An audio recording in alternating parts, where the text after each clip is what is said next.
আসসালামু আলাইকুম। আশা করি আপনারা সবাই ভালো আছেন। আমরা আমাদের প্রিভিয়াস ক্লাসের ধারাবাহিকতায় সেকেন্ড সেগমেন্ট আমরা শুরু করতে যাচ্ছি। এটা ছিল আমাদের কোনটা, ওই যে প্লান্ট অ্যাকুইজিশন যে একটা চ্যাপ্টার ছিল। এখন আমরা তো মনে করেন কোনো একটা ফিক্সড অ্যাসেট পারচেস করার পর থেকে যতগুলো খরচ হয় সবগুলো কথা আমরা একটা এস্টিমেট করে নিই, এত টাকা খরচ করলাম, এটা আমরা কত বছর কি করব, মানে ইউজ করব বা সুবিধাটি পাবো, তাই না? এখন এটাকে যে আপনার একটা যে ভ্যালুয়েশন মেথড আছে, এই ভ্যালুয়েশনটা আমরা কেমনে করি, একটা ইয়ারলি একটা ডেপ্রিসিয়েশনকে আমরা কি করি মাইনাস করে করে, ধরেন একটা সম্পদ নিলাম 1 লাখ টাকায়, আমাকে বলা হলো কীরকম 10 ইয়ার্স এস্টিমেশন, এটা মানে আমি ইউজফুল লাইফ ফেসিলিটি পাবো কত বছর পর্যন্ত, 10 বছর পর্যন্ত। এখন তার মানে প্রতি বছরে কত টাকা করা হয় দেখেন, ধরেন এটা যদি কখন এমন হয়, ধরেন আমার যদি বলি 1 লক্ষ টাকা, যদি সেটা 10 বছর হয়, তার মানে প্রতি বছর কত টাকা করে আমার ডেপ্রিসিয়েশন দিতে হয়, এই 10,000 টাকা করে। এই যে আমি একটা হিসাব করলাম, প্রতি বছর আমার 10,000 টাকা করে আমি কি করি হিসাবটা যে করছি, এটা একটা মেথড। কি মেথডে আমরা এই সকল ফিক্সড অ্যাসেটগুলার মানে ডেপ্রিসিয়েশন বা যে একটা মূল্য হ্রাস, এটা আমরা কেমনে হিসেব করব বা কেমনে ভ্যালুয়েশন করব, টোটাল আজকে এটা নিয়ে আমরা ডিসকাস করতে যাচ্ছি। তবে এটা ডিসকাস করার জন্য আমাদের প্রথমে জানতে হবে এই যে ডেপ্রিসিয়েশন মেথডগুলোকে আমরা কতটা ভাগে ভাগ করতে পারি বা কী কী মেথডগুলো আমরা ইউজ করতে পারি, ভালো করে কেয়ার করেন। অ্যাকর্ডিং টু দ্য IAS 16 প্যারা 62 অনুসারে মূলত ওরা এখানে 3টা মেথডকে উল্লেখ করছে। মানে অবশ্যই অনেকগুলো পদ্ধতি আছে, আমি একটা পর একটা লাস্টে বলবো, জাস্ট বেসিক জন্য আমি বলা। ওখানের মধ্যে একটা হচ্ছে কীরকম স্ট্রেট লাইন মেথড। এই মেথডটা হচ্ছে কীরকম, যেখানে প্রতি বছর অবশ্যের পরিমাণটা কী থাকবে, সমান থাকবে।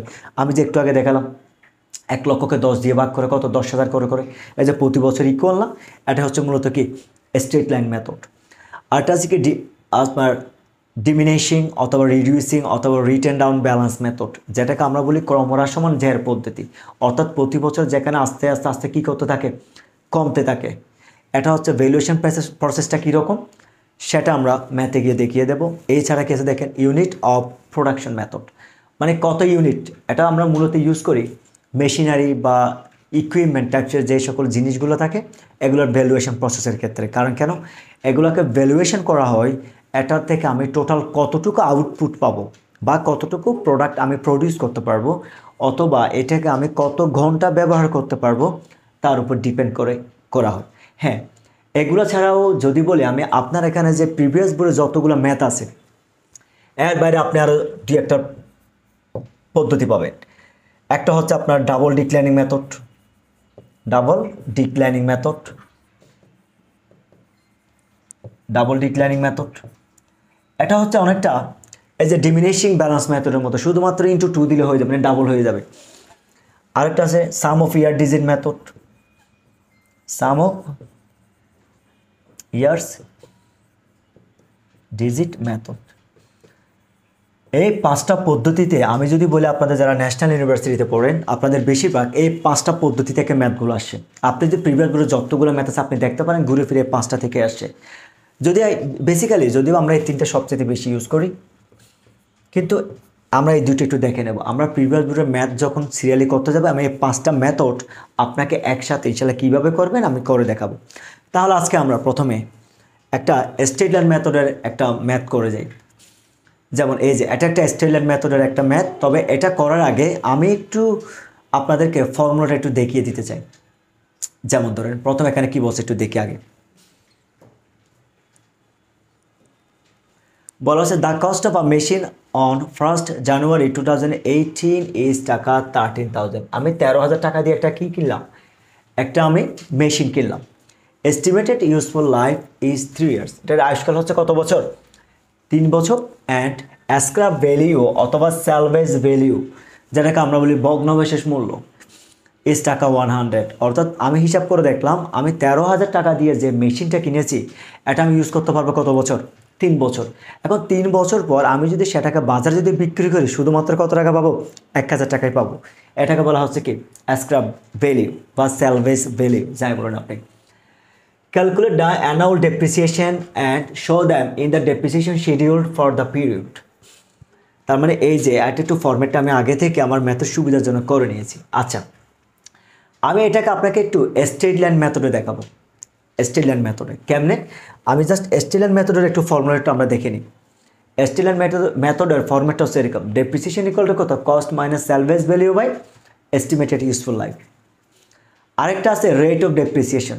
হ্যাঁ, এটা কখন বের করবে সেটা একটু পরে বলি, আগে প্রথম আমরা এই পার্টটা শেষ করি। কেমন?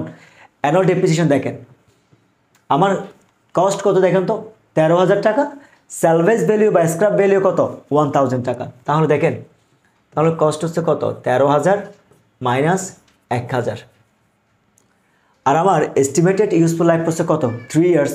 আপনি 3 দিয়ে ডিভাইড করবেন, তাহলে কত হয় দেখেন, এখানে হচ্ছে কত, 12,000, এখানে আপনি 3 দিয়ে ডিভাইড করলে হয়ে যায় কত, 4,000।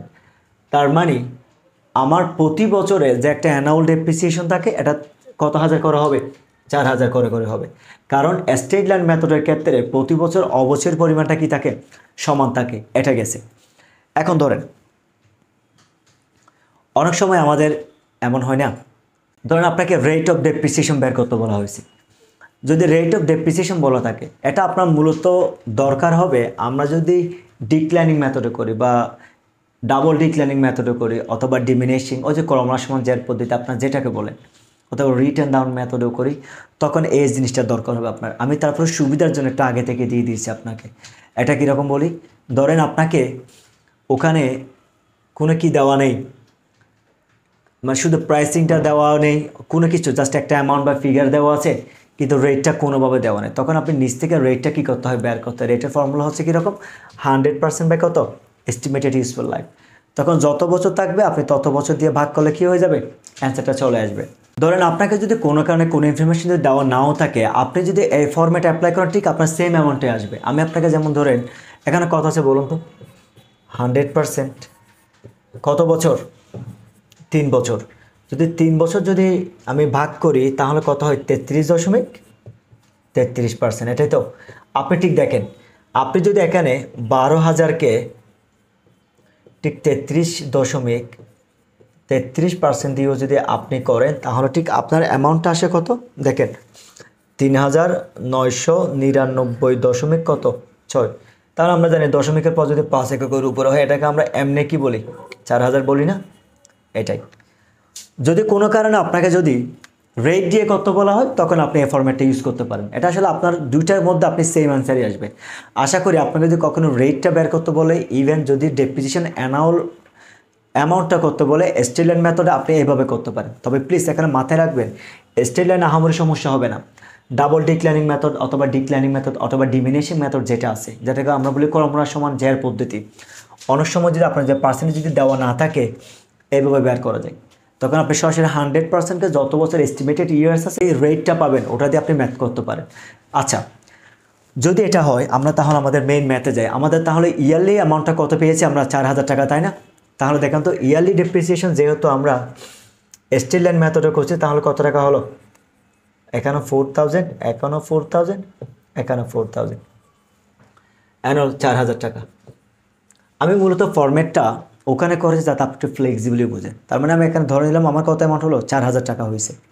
আচ্ছা, ডেট অফ পারচেস, এখানে ডেট অফ পারচেস মানে আপনি সরাসরি আমার মতো এটা লিখতে পারেন, অথবা আপনি যদি 1/1/2018 দিয়ে লিখেন, আসলে তেমন সমস্যা নেই। আমার কত টাকা আছে দেখেন তো, প্রাইসিংটা 13,000 টাকা। এখানে হচ্ছে আমার স্ট্রেট লাইন মেথডের মধ্যে যেহেতু প্রতি বছর ভ্যালিউটা আমরা একই ধরি, আসলে একইভাবে বসে যাবে। যদি এটা কখনো ডিমিনিশিং মেথড বা ডাবল ডিক্লাইনিং মেথড হতো, তখন এখানে একটা ভ্যালিউ কমে যেত। এটা আমরা পরবর্তী মেথডে গিয়ে দেখব। সো আসলে ওই রিলেভেন্ট কোনো কিছু আমার মতে এখানে না আনাই বেটার। কারণ কেন, আপনি যেহেতু এই মেথডটাকে মনে রাখছেন, শুধু এই মেথডের টেকনিকে এটাকে মনে রাখেন। এখানে আপনি প্রতি বছর একই অ্যামাউন্টটা বসে দেন, কত করে, 13,000। এখানে কত, 13,000, এখানে কত, 13,000, 4,000। কিনছি কত টাকা, 13,000 টাকা না? এখানে আমি বুক বের কত টাকা দিয়ে দিচ্ছি দেখেন, 13,000 টাকা দিয়ে দিচ্ছি। আচ্ছা দেখেন স্যার, 13,000 টাকা থেকে যদি 4,000 টাকা যায়, তাহলে আমার কত হাজার টাকা থাকে বুক বেলে পরের বছরে, 9,000। 9,000 টাকা থেকে যদি 4,000 যায়, তাহলে কত টাকা থাকে দেখেন, 5,000 টাকা। এই 5,000 টাকা থেকে যদি 4,000 টাকা যায়, তাহলে আমার স্যালভেজ বেলে কত টাকা আছে দেখেন তো, 1,000 টাকা। 1,000 টাকা আছে কিনা? আমরা যদি খেয়াল করে দেখি তার মানে আমাদের ম্যাথ পুরোটাই মিলে গেছে। কারণ দেখেন আমার এখানে যে একটা স্যালভেজ ভ্যালু আছে, আমার বছর শেষে এখানে বুক ভ্যালু মানে কি, বুক ভ্যালু মানে আমাদের একটা রিটার্ন মূল্য থাকে। এটাই আপনাকে যদি কখনো কোনো একটা ডেপ্রিসিয়েশন শিডিউল বলে, জাস্ট আপনি এই ফরম্যাটটা করবেন। আসলে এখানে তো বলার কিছু নেই, খুবই সিম্পল, একটা ডেট দিবেন আর যে একটা প্রাইস কস্ট যেটা আছে অথবা লিখিত প্রাইসের কস্ট যেটা লিখবেন, বছরের ডেপ্রিসিয়েশনের পরিমাণ কত, অ্যাকিউমুলেটেড ডেপ্রিসিয়েশনটা কত, এটা আমি একটু পরে করে দেখাচ্ছি। আর হচ্ছে বুক ভ্যালু কত। বুক ভ্যালু মানে হচ্ছে কীরকম, প্রতি বছর এই যে অ্যাসেট থেকে যখন প্রতি বছর ডেপ্রিসিয়েশন অ্যামাউন্টটা মাইনাস করে করে যেটা হয় সেটাকে আমরা কী বলি, বুক ভ্যালু বলি। এটা করার পর আমি জাস্ট এবার যে কাজটি করব দেখেন, আমার প্রথম বছরে অবচয়ের পরিমাণ ছিল কত, 4000, পরের বছরে 4 যোগ করলে কত হয়, 8000 টাকা। এর পরের বছরে 4000 যোগ করলে কত হয়, 12000 টাকা।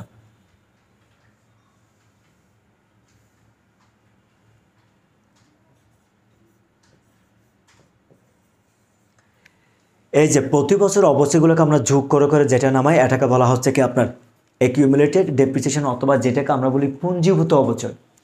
এই হচ্ছে মূলত একটা স্টেইলার মেথড করার মানে ওয়ে। আমি টেকনিকটা আবার বলছি, আপনি খেয়াল করতে পারেন আমি 3টা কাজ একসাথে করিনি। আমি প্রথমে যে কাজটি করলাম, ইয়ারলি ডেপ্রিসিয়েশনের যে অ্যামাউন্ট আছে বুক ভ্যালু থেকে আগে মাইনাস করে করে বসেছি, ভুল না করার টেকনিক। আপনি যখন এক মাইন্ডে যখন দুইটা ম্যাথ করতে যাবেন, মানে দুইটা লাইন যখন করতে যাবেন না, হয়তো বা অ্যাবসেন্ট মাইন্ডে ভুল হওয়ার একটা সম্ভাবনা থাকে। তো আমার তো দরকার নেই, আমি আলাদাভাবে করব। আমি নিশ্চিত যদি থাকি যে আমার ম্যাথের নিয়মটা আমি আলাদাভাবে করলে আমার ভুল না হওয়ার সম্ভাবনা বেশি, তাহলে আমি ভুল কেন করতে যাব। এই মেথডটা করবেন। 13,000 টাকা থেকে 4000 গেলে 9000, 9000 থেকে পরের বছর অবশ্যই মাইনাস করলে আমার অ্যাসেটের পরিমাণ নেট ভ্যালু কত, 5000 থেকে 4000 গেলে কত থাকে, 1000। এবার অবশ্যই সবগুলো একটা যোগ করেন, 4000, পরের বছরে 4000 যোগ করেন, আবার যোগ করেন, অটোমেটিক মিলে যাবে। এই হচ্ছে মূলত একটা আপনার স্টেটল্যান্ড মেথডের একটা ম্যাথ। আশা করি এই ম্যাথের মধ্যে কারো কোনো আলহামদুলিল্লাহ বুঝতে কোনো অসুবিধা হবে না ইনশাল্লাহ। আজকের ম্যাথটা এইটুকু। ইনশাল্লাহ আমরা পরবর্তী ক্ষেত্রে আমরা প্রিভিয়াস বোর্ডের কিছু ইনশাল্লাহ ম্যাথ নিয়ে আমরা ডিসকাস করবো 1 by 1। টিল দেন ভালো থাকবেন। আসসালামু আলাইকুম।